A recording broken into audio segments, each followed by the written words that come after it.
Okay.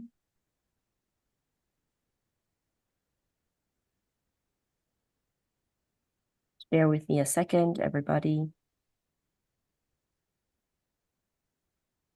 All right. I think that we are almost good to go. Let me also hit record. All right, we're all set. Floor is yours, Dede. Awesome, awesome. Thank you so much, Maya. So let me just quickly share my screen and then we can get started.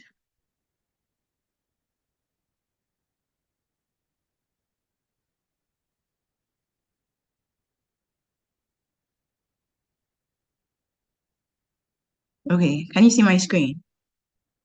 Awesome, awesome. Okay. So thank you again, Maya, for putting this together and inviting me to kickstart the speaker series. So hello to everyone, and today I'll be speaking on the topic entrepreneurship and social entrepreneurship. What's the difference and how to get started? But before we get started, I would like to tell you a little bit about myself. So my name is Dede Ankrah. I am an MBA graduate from the University of Oxford Said Business School in the United Kingdom and hold an undergraduate degree in computer engineering. I have nearly a decade of commercial experience under my belt, sorry, specifically in the area of business management. I am currently the executive director of Tiapo, a social enterprise that merges art and healthcare to tackle the stroke crisis in my home country, Ghana. I am also an instructor with Scholar Launch and serve on the editorial board of the Scholarly Review Journal. So that's enough about me. So let's go right into it. Now, by the end of this session, I hope that you as students would understand the distinction between entrepreneurship and social entrepreneurship. I hope to highlight a few practical steps and share tips for beginning your entrepreneurial journey. And finally, we shall explore the ethical considerations and challenges in entrepreneurship and social impact ventures. Okay, let's jump right into it.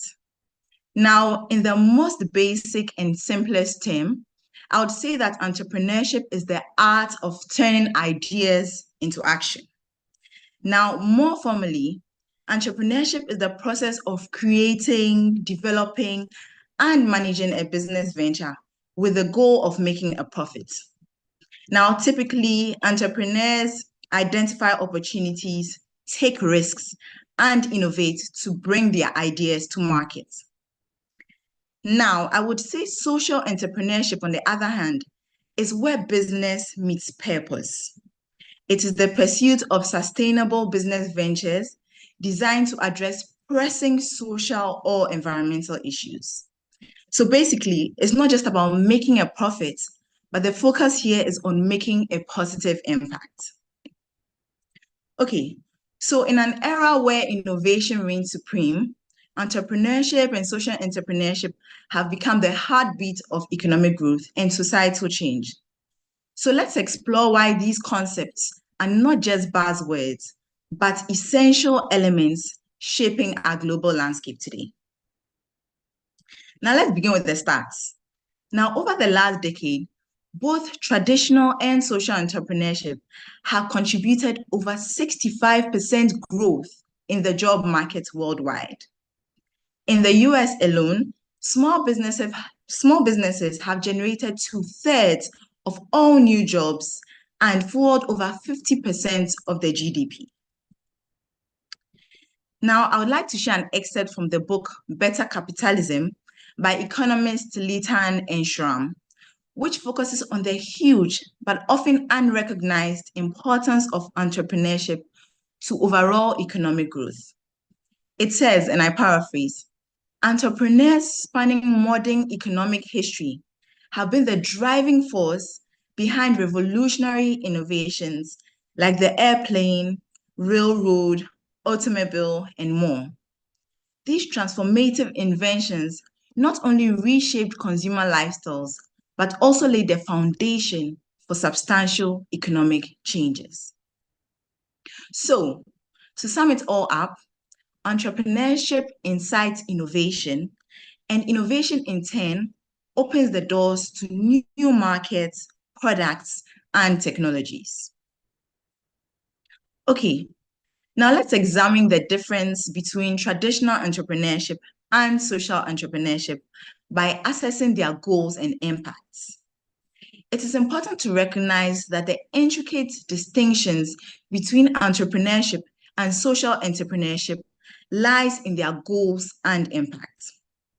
Now, in terms of the goal, while traditional entrepreneurship primarily focuses on profit making and business growth, social entrepreneurship aims to address social or environmental issues along with achieving financial sustainability.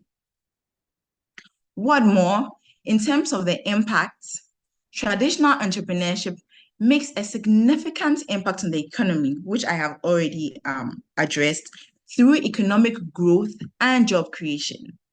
Whereas social entrepreneurship makes a distinct impact by addressing specific challenges and creating positive societal and environmental changes. Now, keep in mind that it is these nuanced differences that reflect the diverse purposes and outcomes associated with each field. Okay, so let's get deeper into the business of the day. I'd like to share a few examples of successful entrepreneurs and social entrepreneurs, beginning with the trailblazer Elon Musk. Now, I'm sure you've heard about Elon Musk. If you haven't, then perhaps you've heard of Tesla or SpaceX or even X, formerly Twitter. Okay, so Elon Musk is a great example of a traditional entrepreneur. He's the founder of SpaceX, Tesla, and he recently acquired X. Now, we will delve more into his story and others later on in the presentation. The second trailblazer I would like to talk a bit about is Mohammed Yunus, a social entrepreneur and founder of Grameen Bank. Now, in 2006, he was awarded a Nobel Peace Prize for pioneering the concept of microcredit and microfinance, and his work in bridging the financial gap through Grameen Bank's microloan model. Then we have Mosiah Bridges, who founded a bow tie business, Mo's Bulls at 9, and appeared on Shark Tank.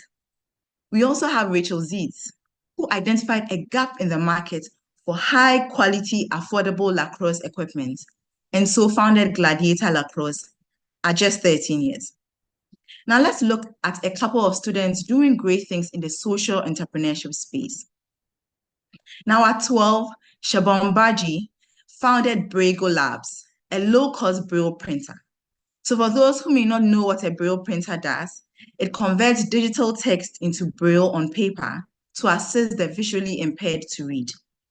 Now, he was also invited to showcase this printer at the White House and received funding from Intel for his business. And last but certainly not the least, we have Ria Karumachi, who combined her passion for helping others and her knowledge in machine learning to develop the Smart Cane, a tech-enhanced version of the common white cane typically used by the visually impaired. Now, she's recognized as one of the top 20 teen entrepreneurs worldwide. Okay, so we've talked about what entrepreneurship is, why it's important, and I've shared a few examples of successful entrepreneurs. So now the question is, how can you start your entrepreneurial journey? Now, I would like to share this using 3 broad steps. Of course, these are not exhaustive in themselves, but are meant to serve as a guide on how to get started. Now, I believe the Leadership and Innovations Lab headed by Maya have a comprehensive program for aspiring entrepreneurs like yourself. Okay, and so the first step is the ideation process. This is where you generate and refine your business idea or ideas. The next is the market research. This is where you carry out both quantitative and qualitative research and analysis to understand your target audience, your industry, competitors, and the overall landscape. And then the step 3 is business planning. This is the stage where you develop a solid business plan for execution.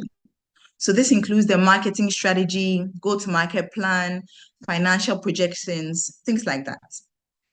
Now, you'll notice the iterative nature of the 3 stages in entrepreneurship. Now, each stage of ideation, market research, and business planning inform and influence the others, creating a dynamic cycle of improvement and innovation. Okay, now, as you probably know or might have experienced firsthand, every journey's got its fair share of ups and downs. And jumping into entrepreneurship is no exception. But you can tackle these challenges by navigating with resilience and adaptability, and 2, turning obstacles into opportunities. Now, later on, I will share some entrepreneurial stories to illustrate these attitudes. But for a quick example, take Netflix. Now, back in 1997, it started as a DVD rental business. However, seeing the change in how people consume content, they switched from the then declining DVD market to streaming video and on-demand services. Now, fast forward to today, and Netflix remains a big player in the streaming industry. So you see, network navigated challenges with declining DVD rental business by adapting its business model and entering the streaming space. Now they turned obstacles that they had met into opportunities. Okay, now to some practical tips on the entrepreneurial journey. 1 is network actively. Here, I'm talking about building meaningful connections in your industry. You can do this by attending industry events, conferences, basically looking out for opportunities to form collaboration and find mentors, which is very important. 2, continuously learning. Now, I cannot overemphasize how important staying curious and staying updated on industry trends and skills is. You could sign up for online courses or workshops to expand your knowledge in whatever area that interests you. Remember how student entrepreneur Ria was able to use her knowledge of machine learning to build a business? Well, 3, embrace innovation. Foster a mindset of creativity and adapt to new technologies. Again, a great example is the smart cane that basically use technology to enhance the common white cane. Now, the last 2 tips are actually by a coach of mine from back inside business school. Experience is the best teacher. Work in a startup or try something yourself, however small. Nothing beats experience in getting your hands dirty. The best way to learn is to try. And finally, practice pitching. Now, what if I tell you you are a pitch away from landing your first investment capital? Well, learning how to pitch is an extremely valuable tool. So look for avenues to perfect that elevator pitch. Okay, so I have talked quite a bit about entrepreneurship in the traditional sense. Let's talk about how to start your social entrepreneurial journey. Now, note that the insights I'm about to share regarding venturing into social entrepreneurship build upon the groundwork I've previously covered for starting your entrepreneurial journey. Now, while I previously delved into foundational steps for launching a business in the general sense, I shall now focus on specific considerations and actions relevant to social entrepreneurship. Okay, so purpose-driven impact. Now, in social entrepreneurship, having a purpose-driven impact is paramount. Successful ventures like Tom's Shoes have showed the transformative power of having a clear mission beyond profit. Now, for every pair of shoes sold, Tom's pledges to donate a pair to a child in need. This is what they call 1 for 1. And now this commitment to social impact has not only resonated with consumers, but has also showcased how a purpose-driven approach can drive business success. Now, Tom's grew from a startup based in an apartment in California to a global company worth hundreds of millions of dollars. Then we have the triple bottom line. Now, social entrepreneurs operate with a triple bottom line, emphasizing people, planet, and profit. Now, this holistic approach recognizes that successful businesses should not only be financially profitable, but should also contribute positively to society and the environment, which aligns with the broader goal of creating a sustainable and equitable future. So, what are some actionable steps you can take as someone interested in building a social venture? Step one, identify a cause. Identifying a cause you are passionate about is the foundation. To add to the many great examples we've already seen, is Warby Parker, an eyewear company that has aligned its sales with a buy a pair, give a pair mission, quite similar to what Tom's does. So for every pair of glasses purchased, a pair is donated to someone in need. Two, champion collaboration. Collaboration with communities is key.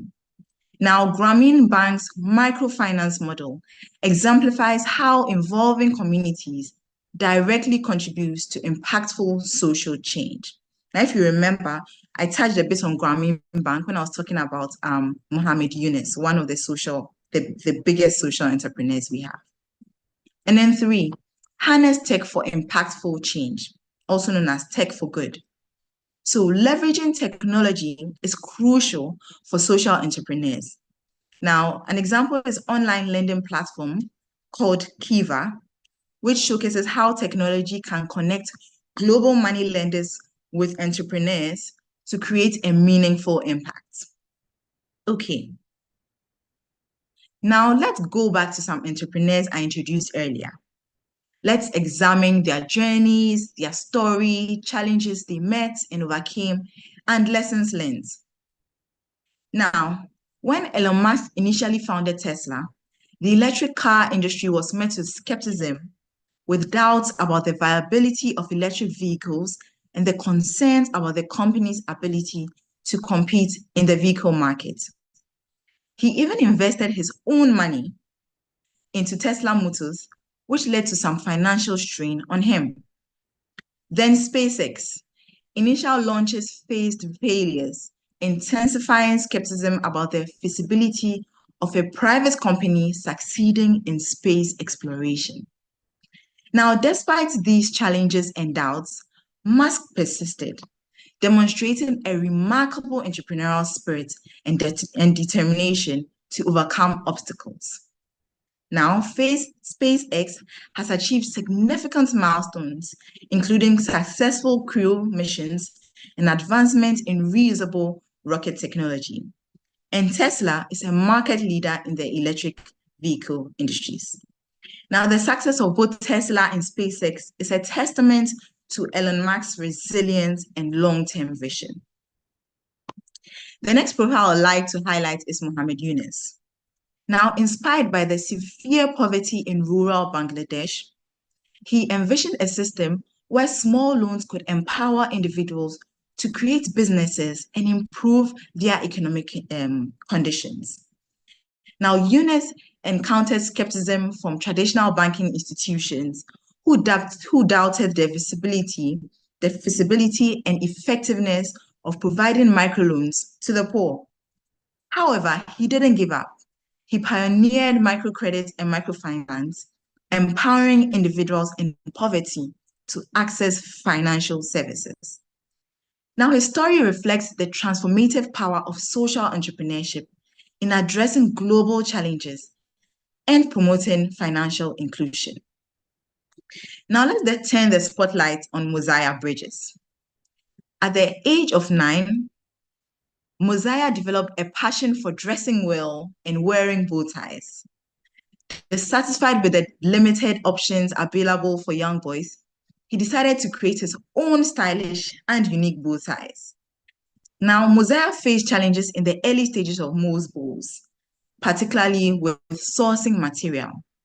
However, he creatively addressed challenges by using his grandmother's scrap material to make the initial bow ties.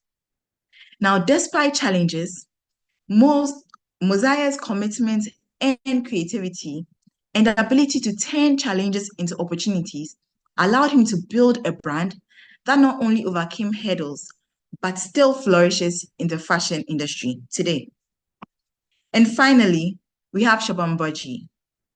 Now, what began as a simple question, how do blind people read, led to Brago Labs, a company that produces low-cost braille printers, which he founded at the tender age of 12. Now, he was inspired to create the printer after learning about the high cost of braille printers and the lack of accessibility for visually impaired people. Now, like the others, he also faced challenges during his journey. He faced funding difficulty and a steep learning curve. However, with resilience, determination, and adaptability, he was able to rise above these challenges. He engaged with the community through crowdfunding, showcasing his entrepreneurial spirit and ability to turn challenges into opportunities.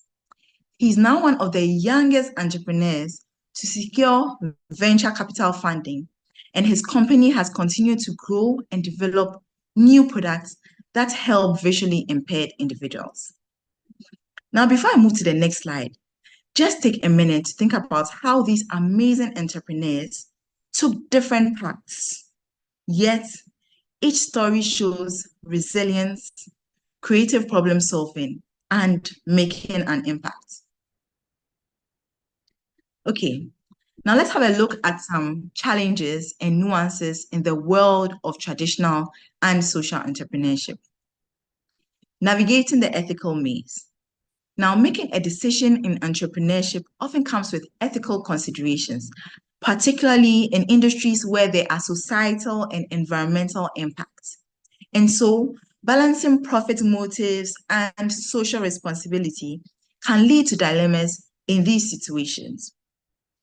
Also, industries with societal consequences, such as those impacting the environment or public health, pose unique ethical challenges. Entrepreneurs might navigate these challenges to ensure that their actions align with societal values and expectations. Now, let me use the case of Tesla to better illustrate these points. Now, while Tesla electric cars significantly contribute to reducing carbon emissions, the extraction of lithium for the electric car vehicles introduces environmental challenges, including soil and water pollution. Now, Elon Musk faces the balancing act of addressing environmental concerns associated with lithium extraction while maintaining a commitment to a sustainable future. Sorry. Okay. Now let's look at the challenges in measuring social impact. Okay. So we are talking about capturing the whole picture, and it's not just the usual numbers game. Social entrepreneurship, social interventions often bring holistic and intangible benefits that don't neatly fit into traditional metrics. And so for social entrepreneurs, measuring impact becomes this ongoing, nuanced process. Now, take Tom's shoes for instance. Quantifying the qualitative benefits of providing shoes for health and education becomes tricky because social issues are like a web. Providing shoes isn't just about feet. It ripples into healthcare, education, and community development all at once. Trying to isolate the impact of one thing from the mix, it's a puzzle. Also, impact isn't a one-size-fits-all deal. What works in one community might not do the same elsewhere, making it particularly challenging to apply standardized measurements universally. And finally, sourcing eco-friendly materials for shoe production is costly. Balancing the mission of helping others with keeping the business profitable is a constant struggle in the space. Okay, so let's briefly have a look at how environmental policies can both encourage and pose roadblocks in their entrepreneurial journey. On one hand, these policies can foster entrepreneurship by offering incentives, regulatory frameworks, and financial support. Now, looking at the other side of the coin, strict regulations can throw some serious hurdles at entrepreneurs. They come with complex rules to follow, high upfront costs, and loads of paperwork. Now, take a fintech entrepreneur, for instance. They might hit roadblocks dealing with financial regulations designed for traditional banking. So, startups in this space could really struggle to play by the rules and roll out innovative new financial solutions to the market. Now, in the grand scheme of things, it's super important to strike a balance between keeping an eye on the rules, and letting innovation thrive. We want regulations to neither squash entrepreneurship nor put the public's well-being at risk. Okay, so funding disparities. Now, talking about the differences in investor funding, especially for social entrepreneurs, things can get a bit tricky. Social impact ventures, as mentioned before, are a bit unconventional, and it's not always easy to measure their impact. That's where the hiccup comes in, because regular investors might lean more towards financial gains than the social impact these ventures bring. So, still, this matter can be tackled by implementing standardized metrics designed to measure social impacts. Now, this brings us to the end of the presentation. But before I take questions, let me say that whether you're navigating the business landscape or diving into social entrepreneurship, success lies in navigating the nuances, adapting to challenges, and finding innovative ways to make a positive impact.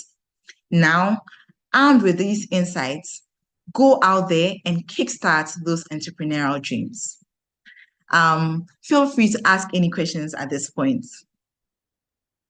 Hey, Dede, thank you for that. Hi. Yeah, it's been live streamed to YouTube and I can see some views streaming in. So that was super useful with all the very detailed examples. And I think that everybody here really benefited from that.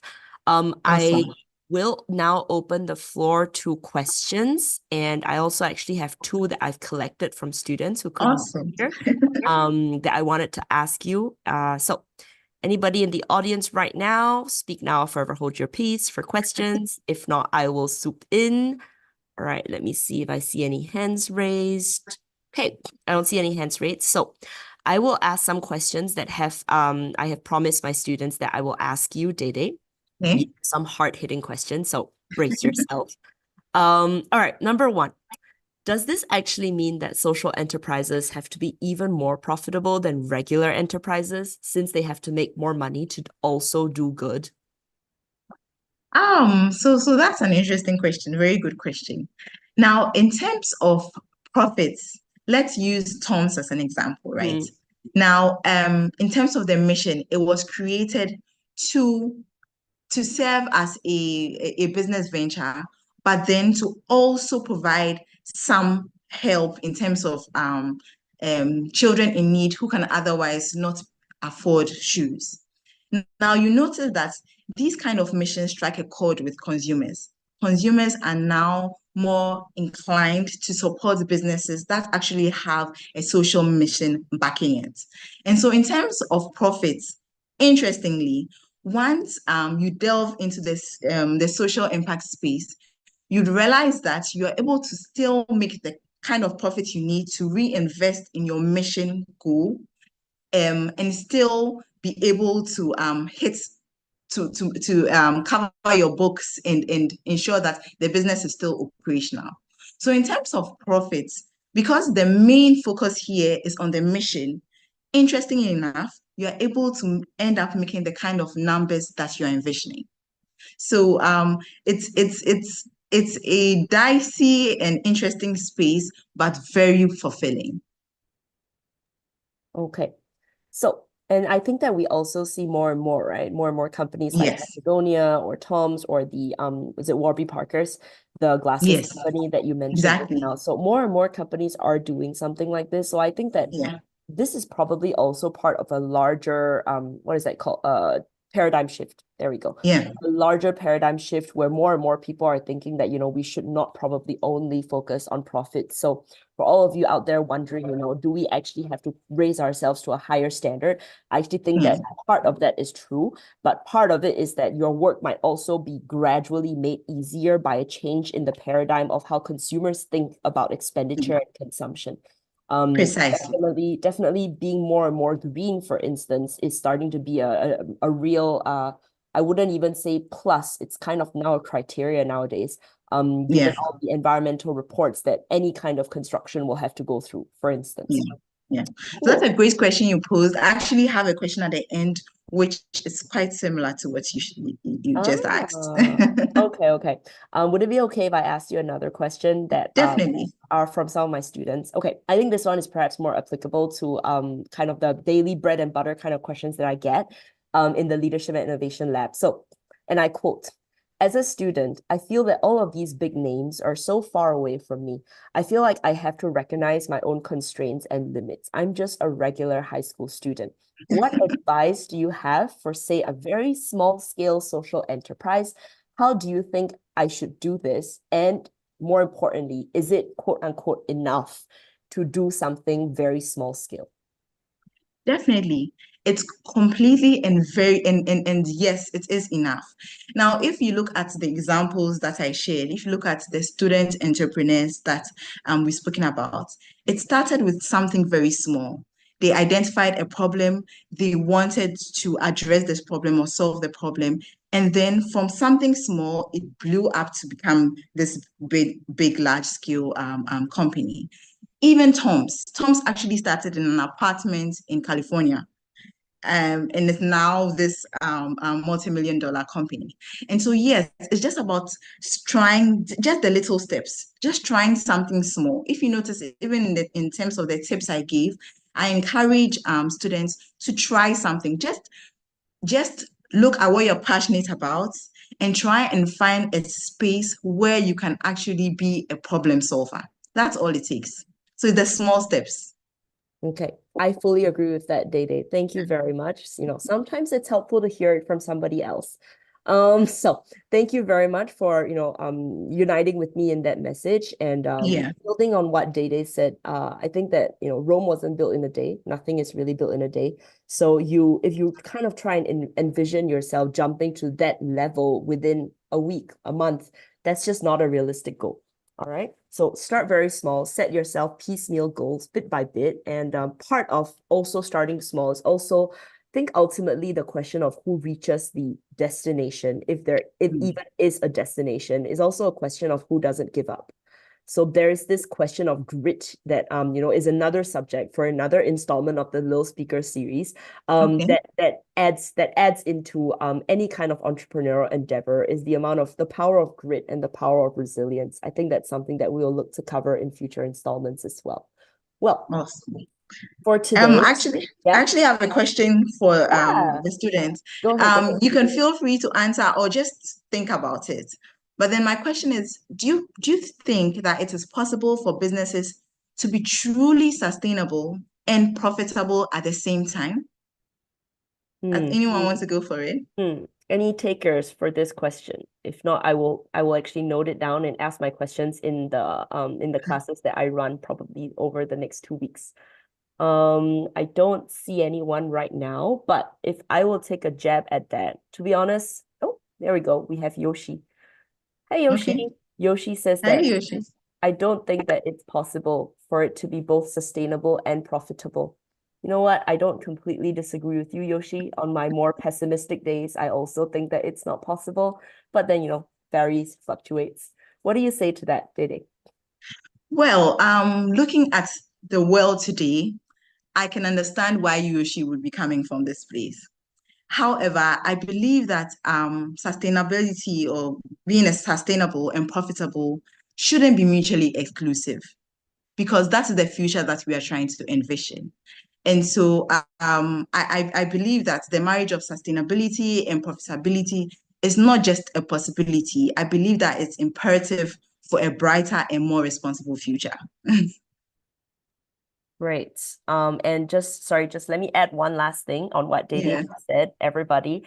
There was a time not so long ago when it was inconceivable that women could work or that women could own a bank account, that women could run for office. There was a time when nobody believed that this was possible. So, never say never. All right. Never say never. I think that with that, I would like to give you a big round of applause, Dede. Thank you so much for being here with us, for taking time out of your busy schedule for this extremely thorough and I think very insightful presentation. I don't think I could have chosen a better person to open our LIL speaker series with. So my gratitude. Thank you. Okay, I'm gonna call an end to this installment 1 of the LIL Speaker Series. Thank you everyone who's here with us in this Zoom room, as well as here with us on YouTube watching the live stream.